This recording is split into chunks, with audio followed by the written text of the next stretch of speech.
Hello everyone, Sakuya here, and welcome to the History of Everything podcast YouTube channel. And on today's episode, I'm going to be telling you that the History Channel's Viking show is, well, inaccurate, in case you didn't somehow get that from the title that I was putting in here already. But I mean, yeah, okay, boom, there we go. I guess everything that needed to be said has been said. Video over. I think we're done here. Thank you for watching. Like, comment, subscribe. It's over. See you later. But no, seriously, this is something that I've been wanting to talk about for a while because I remember distinctly back in the mid-2010s when I was in college and I first started trying to watch Vikings because that's when that show came out. Because, I mean, come on, guys. I love history. I love conflict. I love action and battles and all the different kinds of stuff that's associated with the Viking Age. So really, what's not to love about a series like this? This should be great, right? Well, no. The thing is, at the time, I just couldn't really seem to pick up the series and entirely watch it through. That just wasn't something that I was capable of doing. There were always things about it that would bother me, things that would throw me off, and I just couldn't really put it into words at the time. But now, years later, at the request of the lot of you that are watching all of this and have liked, commented, and subscribed and done everything else that really helps my videos in the algorithm, which yes, okay, thank you for that. I really appreciate it. I went ahead and dove in fully into the series, and my God, was there just a lot more than I had initially anticipated. But anyway, let's dive into it. For anyone who is unfamiliar with what I am talking about, the previous trailer that I showed here is from Vikings. That is a historical drama or historical fiction TV series that ran from like 2013 all the way through 2020, and it's a show that was written by Michael Hurst of the History Channel and would appear on the Canadian network. And filmed in Ireland, the show goes and draws on a lot of Scandinavian European history and lore as it follows the legendary Viking chief Ragnar Lothbrok,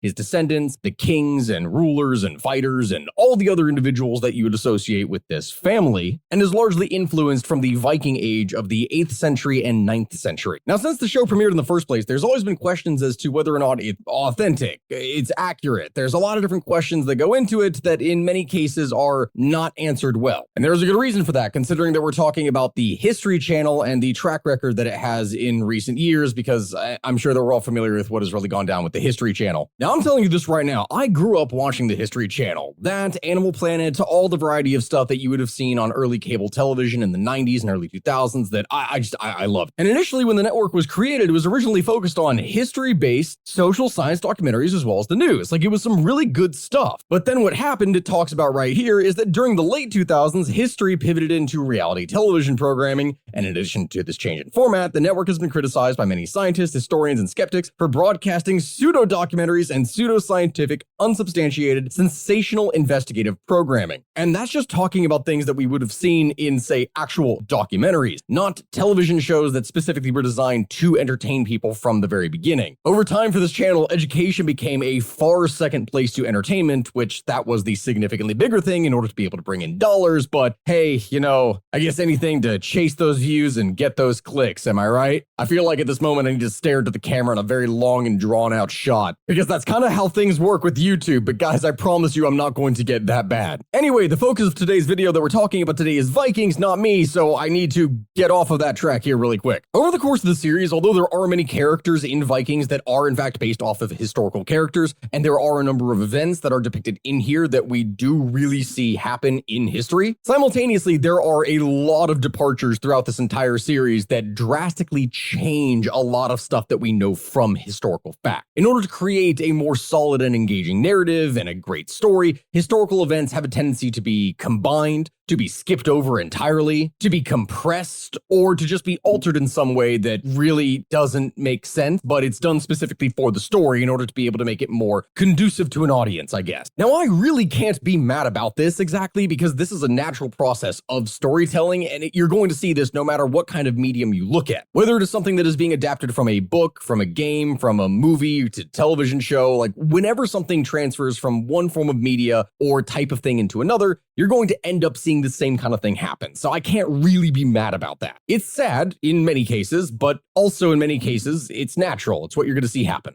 But when we are talking about things in Vikings, a number of these altered historical events just seem to really make no sense as to why they would structure it like that, or are just very weird and unnecessary. Like, as an example of one of the things that they change outright is that in season 1, the main character that you are primarily going to be following over the course of this beginning is Ragnar, as in Ragnar Lothbrok, who is a legendary Viking chief from the sagas, and we're following specifically his story, though there are events such as the raid upon Lindisfarne, like that big historical event in 793 AD. This, mind you, is is a real event that did occur, sort of. We're going to kind of explain that here in a second. And then if we go ahead and skip in time to season 3, you see another character, another one of the main characters, Rollo, who is offered land and also the Princess Gisla in marriage in order to be able to defend West Francia from future Viking raid. Now, I've brought these two events up specifically, but why is it that these things are weird? Well, if we're talking about that original Viking attack upon Lindisfarne, there is no actual Viking chief or leader that is ever named during this, just that historically the Vikings attacked this, which then began the Viking Age, so to speak. Again, keep that in mind, 793 AD. On the other hand, the deal that is brokered between Charles the Simple of West Francia and Rollo, the Viking chief, that is something that ended up occurring in 911 AD.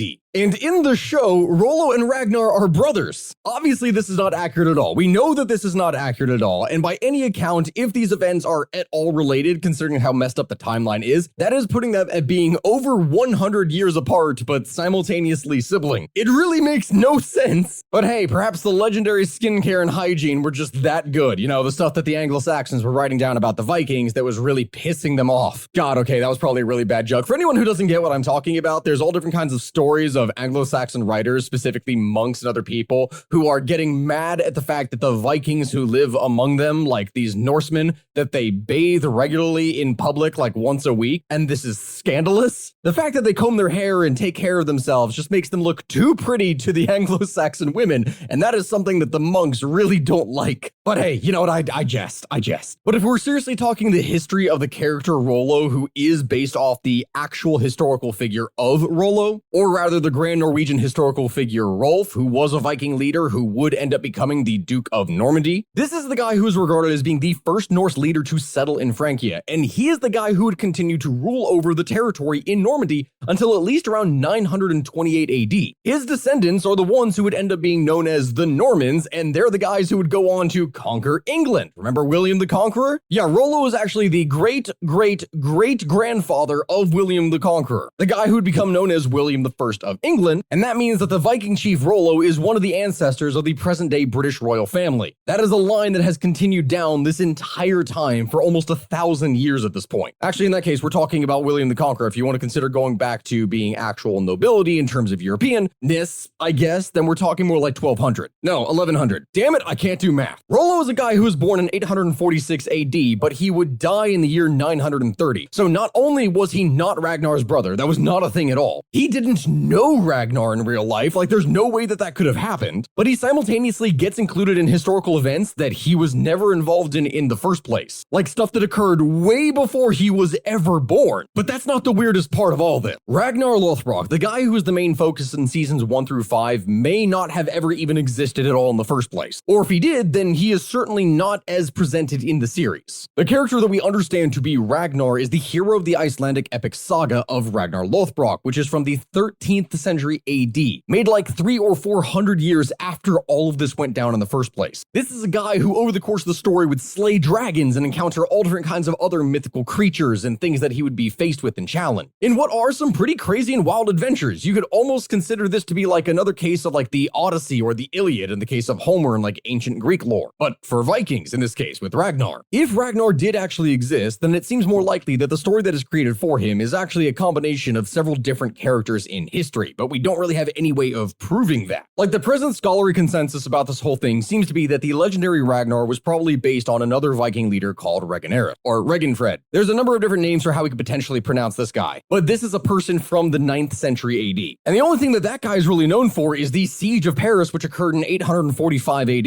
So the character that we're talking about over the course of the series does share a number of similar characteristics to that particular legendary hero, but there are significant changes that are made specifically to the story in order to be able to, again, combine and condense and everything that they do for it. Like, okay, I'm not going to show it here because I'm not exactly sure what kind of limitations I would have here on YouTube to display it in the first place, but what happens in the saga is that he invades Britain once and then ends up getting killed by King Aelle of Northumbria, and this is done by him being thrown into a pit of snakes, kind of as it does depict in the show, which, again, for anyone who is bothered by things like this or from whatever limitations I have here on YouTube, I'm not going to just display that because I don't want the series or this video to be taken down. So he doesn't have nearly as many adventures there as like what it would show in the show. He never goes and creates a settlement in Britain, nor does he ever have any actual interaction with the King of Wessex. That's not something that occurs in the first place. Oh, and don't worry, I know right now you're probably looking at this helmet right here and all the other stuff that it has depicted for the armor, and you're probably having a little fit. Trust me, we are going to get to that, but there's still more of the other stuff to talk about. God damn it, this chess piece. What the hell is... You know what? No, it's fine. It's fine. That's for later. There's a reason why I created an outline for this of the stuff that I would need to talk about. Okay, so another thing that happens is that in season 3, you have Quinrith of Mercia who goes and hires Ragnar and his men as mercenaries in order to fight her uncle and restore her to power. So she gets new soldiers. But the thing is, Quinrith of Mercia doesn't actually exist. She's in fact a almost entirely fictionalized character that is created by combining 3 other different women from history. There's the Princess Quinrith of the 9th century AD, but then there's also Queen Cynarinth, who is from like the 8th century. Again, I'm probably even mispronouncing the names because at this point we're getting into a lot of names that are,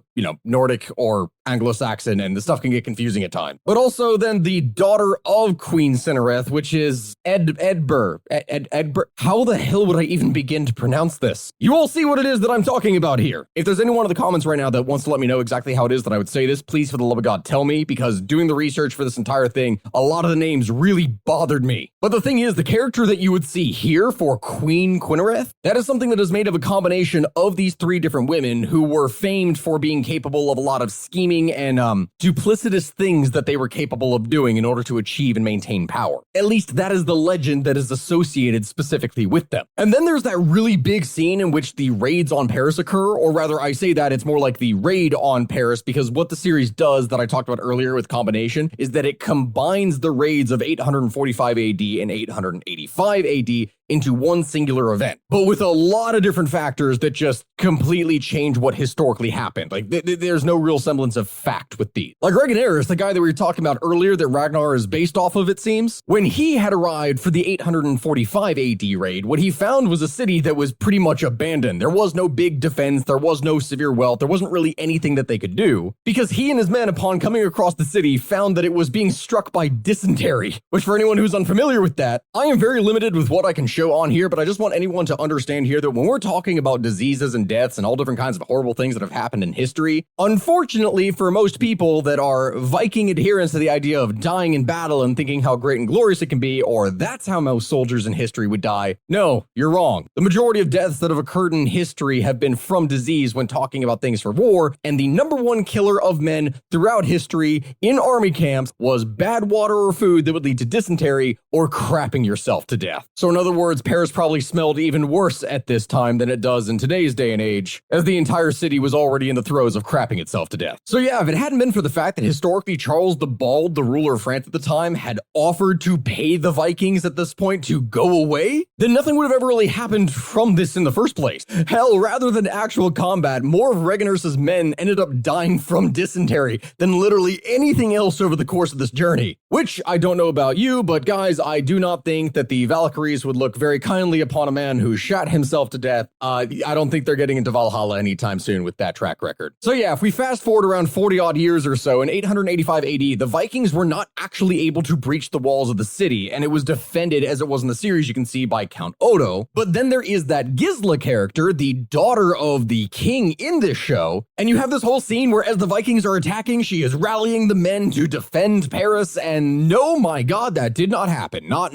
like at all. This person was only a young girl at the time that the siege occurred, probably only between 5 to 10 or maybe 15 years old max. So no, she did not rally the troops or do any kind of fighting or anything that would have been depicted in this show for her. She was not this type of character at all. Which, on that note, I really do not want to harp on this particular detail because I know this is something that is done time and time again, and it can probably verge this video into being another type of video that makes me very uncomfortable. But the details that it shows in here where it has women warriors that are constantly fighting over the course of the series are just, I don't even know how to begin to explain it. But we have covered how in modern Hollywood there's this issue where there are many more depictions of women being warriors in ways that are just simply not accurate or not realistic or anything for that matter. For anyone who is watching this, I am really sorry to disappoint you, but that concept that we would see in history of the shield maiden within Viking lore, well, that is something that is based off of Scandinavian folklore and myth. There is not a single credible source, literally nothing that we have that ever shows women fighting together as warriors as a group. Like, that is not something that we see when it comes to Viking. We do have stories of individuals, and there are examples of individual female warriors all across the world throughout history, so please don't think that is something that is impossible to happen, but the way that it's depicted and presented in the show just is not realistic at all. Like, we do have archaeological evidence that proves that a number of women would take part in some raids and battles, that this is probably something that did occur at points, but this is more than likely an exceptionally rare occurrence, not like what it's showing. And most historians are going to say that their role in battle was probably exceptionally limited. Thus, the character that we can see in this show, Lagertha, well, although she is exceptionally skilled in this and what it depicts, she's more than likely just a hyper-fictionalized representation of Scandinavian myth and the idealized version of a shield maiden that's just not realistic. Anyway, as I said, I'm not going to harp on that too much. That is something that you see depicted countless numbers of times in Hollywood productions, but that if I go far too into it, this is going to become an entirely different type of video. Either way, when we're talking about the actual historical character of Rollo of Norway, this is a guy who, as I said, has no relation whatsoever to Ragnar Lothbrok and was not present at the raid with Reginaris in 845 AD. That's not something that happened. But he would participate in the 885 AD siege, and he would end up forging a contract with King Charles the Simple, would marry his daughter, and found Norway in 911 AD. That is something that does happen. God, again, I said I wasn't going to harp on it, but you get to the battle scene and you look at the actual shield wall and you see the women inside of it holding formation with,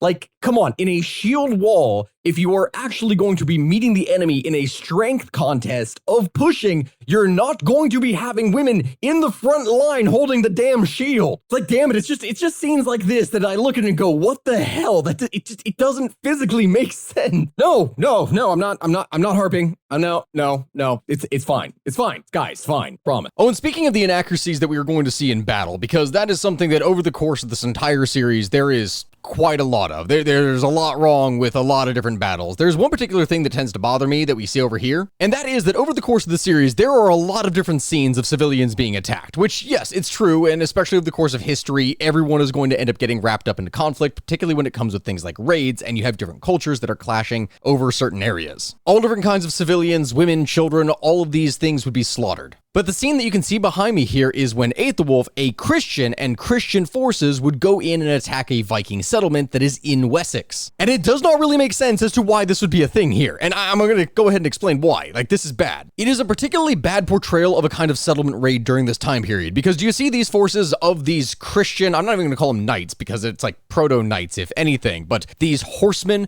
that are on horseback, they're able to move in rapid speed and attack this village? Well, normally something along these lines should not be possible when it came to settlements, particularly Viking settlements, because they would always have defenses. It's really weird that the History Channel would portray things like this, like Viking warriors coming in, settling down, creating settlements, and then creating no kind of security for them whatsoever. It's just a bunch of indefensible villages spread out in the open, no stockade, no fencing, no anything. Like, the only fencing that you can see in any of these scenes is when it's stuff for like goats and other animals. There's not even any towers that you would be able to have in order to be able to spot an enemy that is coming at you, something that was not done in medieval times. You have to remember, at the time this exists, it's not just the Vikings that are fighting, right? You have the Vikings and you have the Christians, but the Christians themselves are split into many different smaller kingdoms that are constantly fighting one another, which means that villages were their own little fortified areas that specifically would have defenses to block potential invaders from being able to come in. This is a hallmark creation of something going into the early medieval period because of how unstable society was at the time. And when you go and consider that in this situation that the Vikings were the ones who were the invaders, they were the one who were coming in and taking over territory, they would surround the settlements that they set up with different kinds of defenses, digging trenches to create a moat, sharpened stakes around the edges. And everything within the settlements that they created were very well organized, specifically in order to be able to defend from outside attacks. Archaeologists to this day are still digging up settlements within Britain. Yet for whatever reason, the way that the History Channel portrays this entire thing is like, oh yeah, these guys came in, took over, and then just took no precautions whatsoever, because they're totally peaceful and justified in everything they're doing, I guess, right? So there's no way that a hostile population that they're fighting against would definitely go against them at this time. Right? Honestly, in my opinion, this is one of the things that is actually pretty bad and could have been way better demonstrated by, say, individual raiders, like in this case of a small cavalry force, going out and raiding farms or things like that on the outskirts, burning the stuff around a settlement while people try to retreat inside. That's definitely something that, if it showed that, would be significantly better, but you need the drama of the situation, I guess. Anyway, another thing that is weird is that what the Viking show does is that it depicts a temple to Odin at Uppsala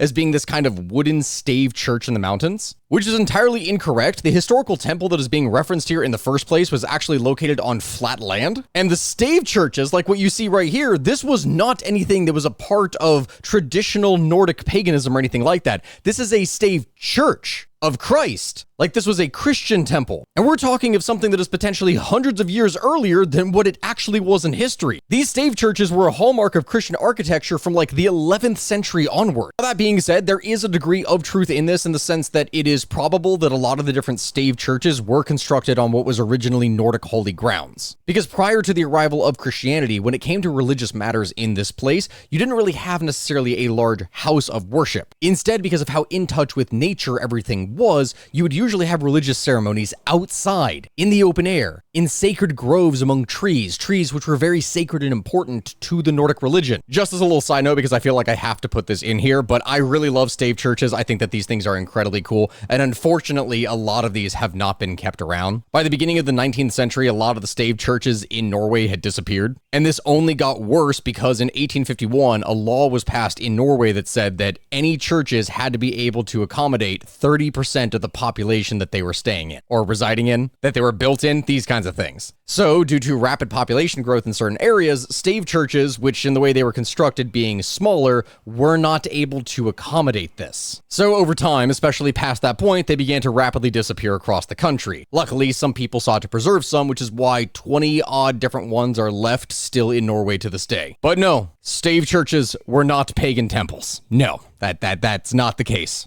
This is probably all that I'm going to say on the simple story side of things, because the amount of things that are combined, that are embellished or changed in some way, are more than I can count. And if I try to go through every single little detail that is presented in this show of stuff that is combined specifically just for the sake of storytelling, I'm going to be talking for hours, and I would have to go episode by episode, and that is not the purpose of this video. It would take simply way too damn long. My bigger issue with the series as a whole is how it depicts things, the settings, the people. Often all these details are annoying at best and stupid at worst, and we're going to get into this as I'm going to try and splice through all these different scenes that show exactly what it is that I'm talking about on where it's just bad. Mind you, the things that I'm going to be talking about in here are not necessarily a curse of just Vikings. This is a problem with modern Hollywood as a whole, showing any kind of thing historically that it just really doesn't make sense. Any amount of logic immediately begins to break immersion in it. Like, honestly, if you're a historical fan of Vikings just as a concept, then I'm sure that all of you are probably aware that the horned helmets of old are not actually a thing. Like, that's not a thing at all. And so from that, we should feel some relief that in the Viking show, it is not depicting any kind of Norse raiders who are wielding these kinds of helmets on their heads, as that would just look ridiculous, like something out of the early 1900s or late 1800s play. The horned Viking helmets that we can see from artwork and other kinds of production, this is stuff that was more than likely simply done as a kind of religious ceremony object, this sort of thing. But in the series, it does something that in my opinion is arguably even worse, because at the very least, if they were wielding these helmets, then that meant that they would have been wearing helmets in the first place. The big trap that this series falls into is that in most cases in battle, you do not see anyone on the Viking side wearing helmets quite literally at all. Like, look at this. There are records, of course, of people going into battle with little to no armor, specifically in order to be able to move quicker. This is something that does make sense. But that is armor in the sense of what they would be wearing for a heavy mail piece or something on their chest. But even in situations where people did not wear armor, they would still wear helmets, as helmets were the things necessary to protect the most vital part of their body, their head. Like, think about this logically here for a second. Here we are looking at a scene that is the raid of Paris. It is a siege. They are climbing ladders specifically in order to be able to attack enemies on the wall. Okay, you are climbing up a wall. You're climbing up a wall. Your head is right here. The enemy is directly above you with a heavy rock or a bow or a crossbow or a spear or literally anything that could just reach down and brain you. Under what circumstance are you going to be doing something like this and not be wearing a helmet? Like usually what ends up happening in Hollywood productions is that you would typically see soldiers still wearing a helmet, but if it's a main character or anyone like that, like a noble or a leader, someone who's important that you want to be able to recognize, you may not have them wear helmets specifically in order to be able to show off their face and the actor that is playing them. That's to a degree understandable, even if it's bad. But then you see scenes like this throughout the entire series where it's not just the main characters, it's quite literally everyone in it. Like, I gotta give them props for at least the consistency in that regard, because it doesn't make sense as to why the person who would easily be able to afford armor is not wearing armor, but you see scenes like this and it's infuriating. As I said, the helmet was such a prized piece of armor that it was oftentimes the first piece that was obtained and prioritized. That is the one that you wanted to get first. If you were a warrior and you had the option of only wearing a singular piece of armor, you would be wearing a damn helmet. If you look at the historical depictions and art of Vikings in history, then what you're going to see is that even in situations where it depicts them only wearing a tunic and not actually any kind of mail or thicker armor, then they are still going to be depicted wearing helmet. That is something that you will still see. In general, Vikings are not going to be doing this. Which, on that note, that's probably another thing that I should be talking about, but one of the most infuriating parts about this entire series is how consistently they keep on referring to each other as Vikings. Like, if I recall correctly, that's a bigger issue that I remember from the sequel series of this, Vikings Valhalla, but that's an entirely other big load of crap thing that I'm going to need to tackle at some point here in the future, because as much as I rag on the stuff with Vikings now, it is nothing in comparison to what you would see of the Vikings Valhalla series from Netflix, because you all know how well Netflix does in that regard. But consistently, over the course of the series, characters constantly refer to each other on the Norse side as Vikings. They're constantly calling themselves Viking. But during the Viking Age, the people of Denmark, of Norway, of Sweden, all these different groups, they spoke a language that we would call Old Norse. And of course, depending upon the region that you are in, you're going to have regional variances to that particular language. But there is no historical evidence whatsoever. We don't have anything that tells us that they would refer to each other as Viking. Like, Viking was not something that you could ethnically identify someone as. But over the course of the entire series, you just see characters constantly, proudly referring to themselves and each other as Vikings. We are Vikings. We Vikings can do this. Us Vikings never give up. Like some weird friendship is magic thing, you could almost say. Except with a lot more blood and guts, to be fair. Mind you, there are various theories as to how exactly the word Vikings came to exist in the first place, such as that it is a verb that means to go raiding, to go a Viking, but there really is no credible historical source that can exactly verify what Vikings called themselves. After all, there are a lot of different groups with varying different rulers that ruled over them with different terminology depending upon your region. What scholars and historians do know for a fact is that the people that the Vikings invaded, such as, when we're talking about the Saxons, the Anglo-Saxons, the Franks, all these different groups, that these individuals would refer to them as things like the Nords, the Norsemen, the Northmen, or the Danes. Danes at this point was like a catch-all term that could be applied to pretty much anything Scandinavian, as was oftentimes used in the British Isles. In reality, the thing is, the word Viking only really became popular worldwide for the first time during the Romantic era in the 19th century. This being when people who were studying Vikings and like Viking age things, well, that was all the rage in this Romantic time period, particularly in places like Austria and Germany and other places like that. Hell, it might even sound nitpicky, but on the topic of language, over the course of the series, the characters are constantly using like the name England when they're referring to the British Isles, but that is also not true. It's not true in multiple senses of the word, because not only did the Vikings invade other places such as Scotland and Ireland, in fact, Ireland would become one of the largest bases of operations specifically of the Vikings. That's quite literally where the city Dublin comes from. But at the time that the show takes place, England itself did not exist. That wasn't a thing. No one would refer to it as England. Over this course of time, as the Vikings were invading the land, the entire region was split up into varying kingdoms that were constantly fighting one another in order to be able to take over more territory. So when the Vikings invaded, they took over spots in Northumbria, they took over spots in Anglia, they took over all this territory. So I mean, if they wanted to say that they were invading Anglia rather than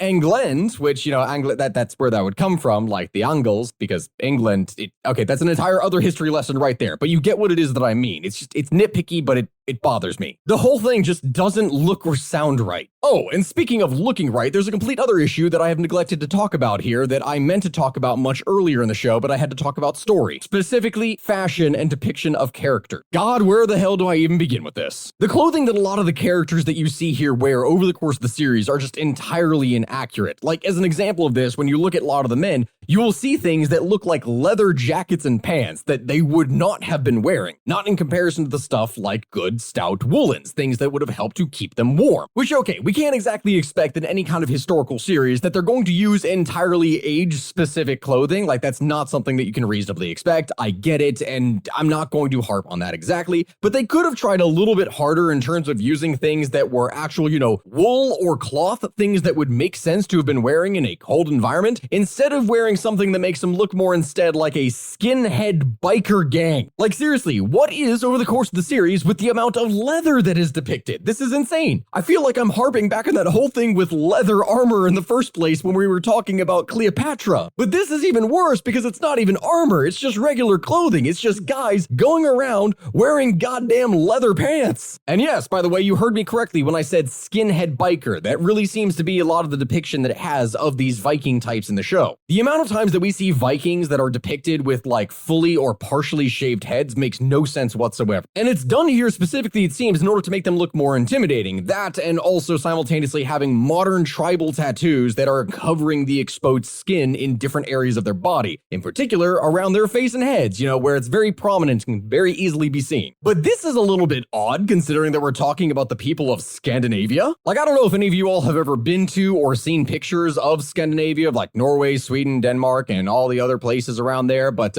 the place can get exceptionally cold, like very, very, very cold. And so as a result of this, and you can see a lot of it from the art, people had a tendency to grow out their hair and facial hair, something that would have definitely helped them protect each other from the cold. The Norse were in fact very famous for their long and well-kept hair, something that, as I said earlier, really did annoy a lot of the Christian monks that were writing about them, because it was making the women feel things apparently. And so the depictions that you would see here of like entirely shaven heads or partially shaved heads, all this stuff to really help them look more intimidating, I guess, to a modern audience. Yeah, that is not something that you would have seen at this time here. It's just, it looks weird, if anything. But okay. All right, at this point, I think I've gone on a little bit of a decent amount of a rant about all things Norse. There is an entire other side to the show that we really haven't talked about much yet. The Christian side of things, if you will. I said that I would come back to it, but come on, what the absolute hell? So in the land of Wessex, right, the land of King Egbert's rule, you can see soldiers that are wearing helmets that not only did they not exist in England at this time period, right, like that's not a thing, but these are Italian helmets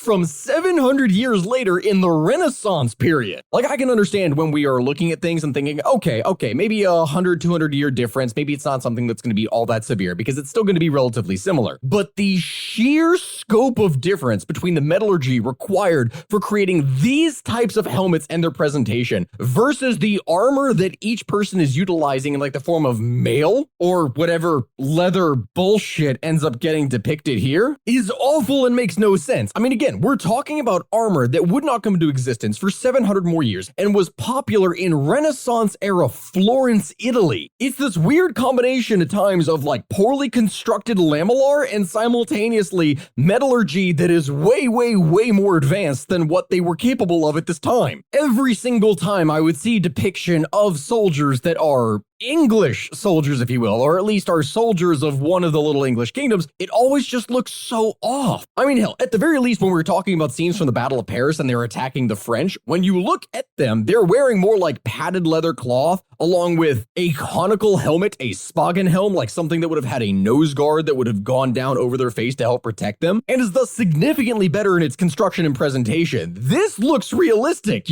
Not leather daddy Darth Vader helmet over here. Seriously, what the hell is this? What is the point of this? And of course, on that note, because I was pulling this up, one of the final climactic scenes that you see of the show Vikings is the battle with the Great Heathen Army, which is a whole thing in history that I'm probably going to do a future video on to kind of explain the context on properly. But remember the issue that I was talking about with armor and these Viking warriors running into battle looking like a kind of hodgepodge force with no helmets whatsoever, women in the front lines of battle, and then when they actually go into battle, pulling out their swords, because, of course, the majority of them are armed with swords, which is also not something that would have happened. They quite literally go running into battle. No formation, no shape, no anything, just mass hodge. Here's the main characters all in the front, not wearing any kind of helmets whatsoever. We're going to charge directly at the enemy line. God damn it. That is not how you would have seen things. At this point, I've gone on a little bit of a rant, and I've lost all semblance of control over myself talking about this issue, but I really do hate a lot of modern battle scenes as what it shows in historical productions. And that's something that for future videos, I'm probably going to do a lot of battle analysis. Like I want to do a future one on, what was it, the Battle of Winterfell for Game of Thrones? Simply awful. But as I said, the way that it's depicting things with Christians in the show is just bad at oftentimes and is wildly inaccurate in many areas.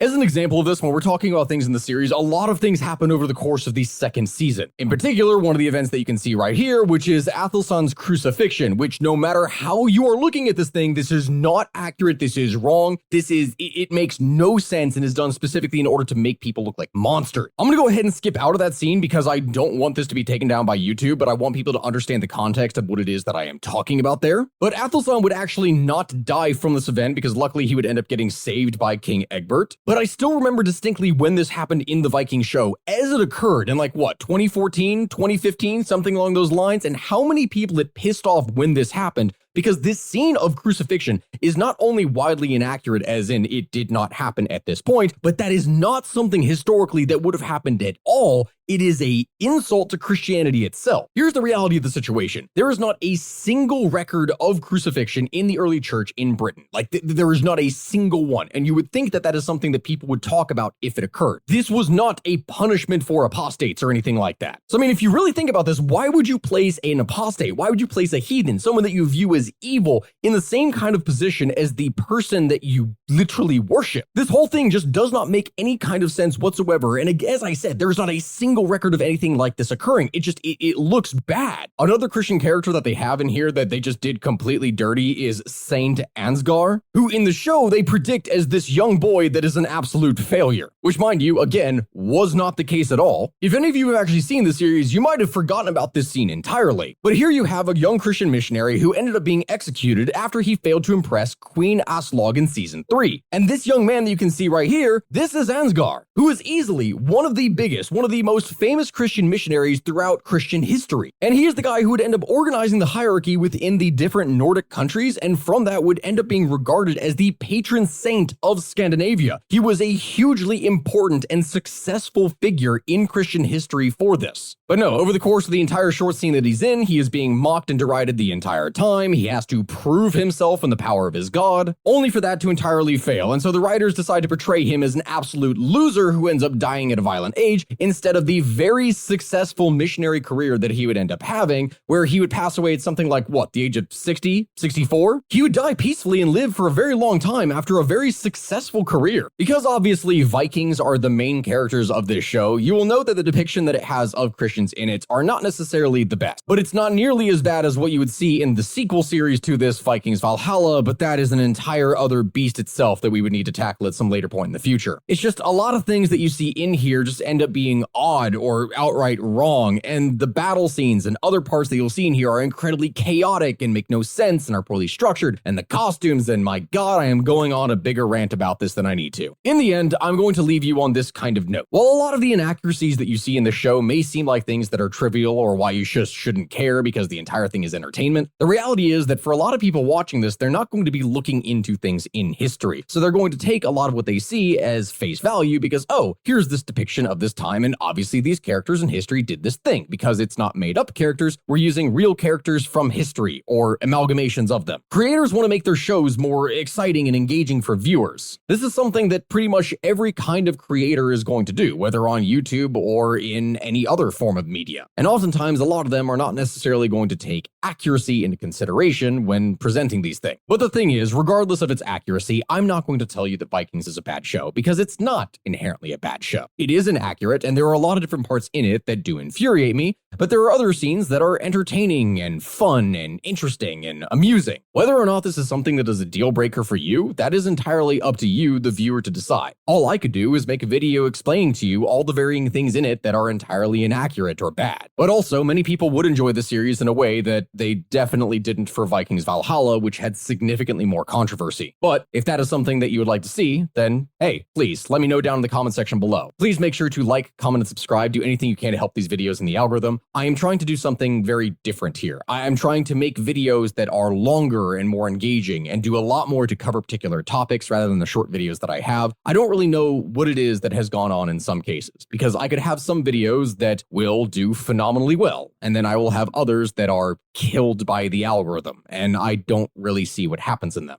So what I'm going to be trying to do now, my friends, is that I'm going to be making longer videos. You're probably going to be seeing things that are a minimum of 30 minutes, maybe more around 40 or 45 minutes or even longer. So if there's any particular topics that you all would really like to see, that you want to see me cover, please let me know in the comment section below, because I really want to take your ideas into consideration. If there are any other aspects of pop culture or battles that need analysis or anything like that, then please let me know. I really do appreciate all of you, and I really want this channel to be a success. So thank you everyone for watching, and I will see you all next time. Goodbye, everyone.